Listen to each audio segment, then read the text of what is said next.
province indépendante du Donbass, République populaire de Donetsk, est de l'Ukraine. Ici, petit à petit la guerre s'est installée, semant son lot de destruction et de morts depuis ce printemps russe, en avril dernier où les populations russophones de l'Est de l'Ukraine se sont soulevées, refusant le coup de force des nouvelles autorités de Kiev, issues de Maïdan.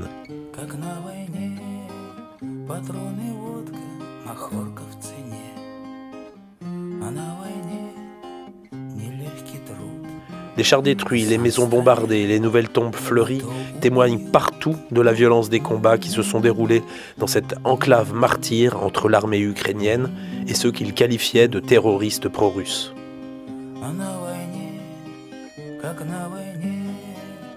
Reprise de haute lutte à la garde nationale ukrainienne à la fin de l'été, la colline de Saour-Mogyla, à l'est de Donetsk, est un symbole fort pour les insurgés pro-russes.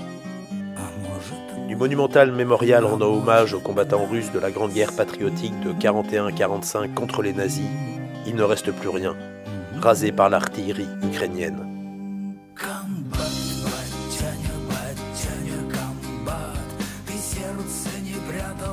Les troupes insurgées du Donbass s'identifient aujourd'hui naturellement aux glorieux soldats soviétiques luttant contre ceux qu'ils appellent les fascistes de Kiev, qui ont osé détruire ce monument qui s'ancrait au cœur de l'identité et de l'histoire du Donbass. Donetsk, qui se situe à moins de 5 km de la ligne de front, n'est plus qu'au l'ombre d'elle-même. Véritable ville fantôme, aux rues désertes, qui a vu la majeure partie de ses habitants fuir les bombardements ukrainiens incessants, encore aujourd'hui malgré les cessez-le-feu.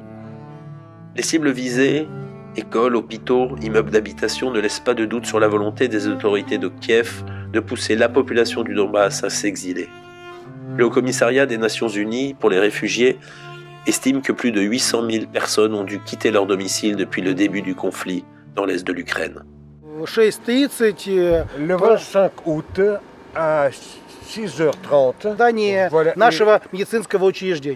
il y avait un obus qui a frappé ce bâtiment-là, qui se trouve ici, la polyclinique et l'administration. Si c'était un autre bâtiment avec les malades, alors les conséquences seraient beaucoup plus graves. Une des meilleures écoles de toute l'Ukraine à l'époque, un exemple, un modèle pour les institutions d'enseignement public,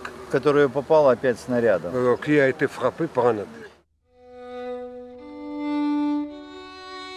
Voilà, après un hôpital qui a été bombardé, voilà donc une école également qui a été bombardée. Et donc on constate que les populations civiles n'ont pas été épargnées, plus particulièrement d'ailleurs les écoles et les hôpitaux. Nous sommes en face de quelque chose qui est absolument contraire évidemment aux lois de la guerre et qu'il faut faire connaître du côté occidental. C'est une école classique pour nos enfants. Et il est évident, on peut se poser la question, y avait-il des terroristes là-dedans, dans ce bâtiment? L'objectif pour eux, il n'y avait qu'un seul. C'est détruire les gens qui pensent autrement et détruire la République de Donetsk. C'est un génocide élémentaire. Quand on détruit par exemple les postes de transport, quand on détruit par exemple les stations d'épuration d'eau, quand des milliers de gens n'ont pas ni électricité ni chaleur, les gens qui passent des mois et des mois dans les caves, c'est un véritable génocide. Les habitants du Donbass souffrent et survivent ici en silence, dans l'indifférence la plus totale d'une Europe qui a décrété qu'ils étaient définitivement dans le mauvais camp. Ils nous chassaient pour qu'on quitte les maisons.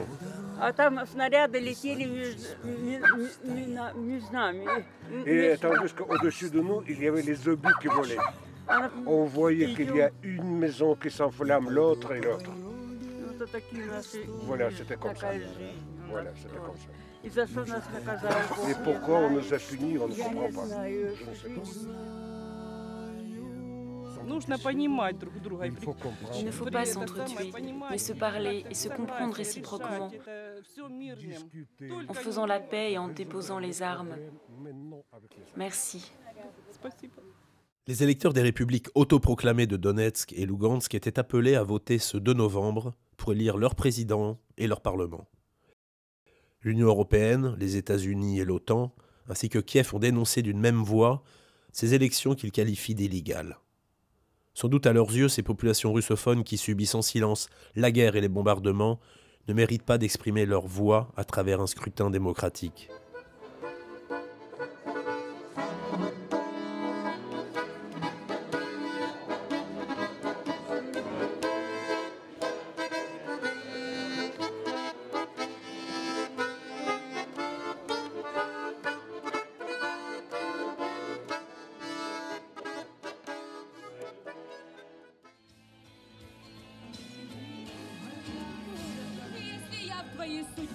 Seul espoir pour ses habitants, la Russie voisine, qui s'est engagée à respecter et à faire respecter les résultats du scrutin.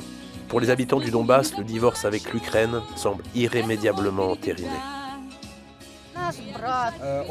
Nous espérons que la guerre cesse, que la paix revienne et que l'Ukraine arrête de s'immiscer dans nos affaires avec leur armée. Nous, on ne veut ni l'Amérique ni l'Union européenne. Nous voulons vivre ensemble avec les Russes. La Russie, c'est notre sœur. Elle nous soutient et nous envoie de l'aide humanitaire. Moi, je suis du Donbass. Pour nous, l'Ukraine, elle est morte. Et on ne veut plus rien avoir de commun avec l'Ukraine.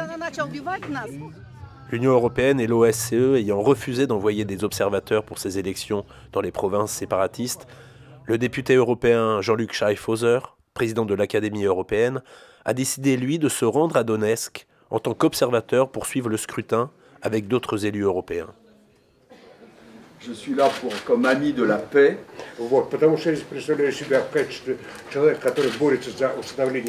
Et surtout, je tiens effectivement à vérifier que les critères dans les conditions actuelles, qui sont quand même difficiles, sont des critères les plus démocratiques possibles, avec des listes électorales, avec du matériel électoral. Mais le plus important pour moi, c'est de s'inscrire dans ce projet de paix pour construire l'unité européenne. Il est impossible de penser la véritable Europe, l'Europe indépendante, sans la Russie.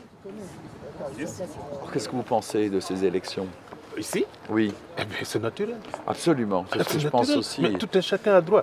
C'est le droit de l'homme. Absolument. Hein, c'est le droit fondamental. Absolument. Qu'on le veuille ou non, mais de l'autre côté, ça se passe. C'est pourquoi on ne peut pas le faire ici. Absolument. Il ne peut pas y avoir 2 poids et 2 mesures. Absolument. Почему можно было признавать Косово, где вообще не было референдума? Pourquoi on a reconnu Kosovo où il n'y avait même pas de référendum? И почему нельзя признавать результаты референдума в Донецке? Et pourquoi ne pas reconnaître les résultats de ce référendum à Donetsk? Это высшее право народа, право на волеизъявление. C'est le droit suprême de la population pour exprimer sa volonté.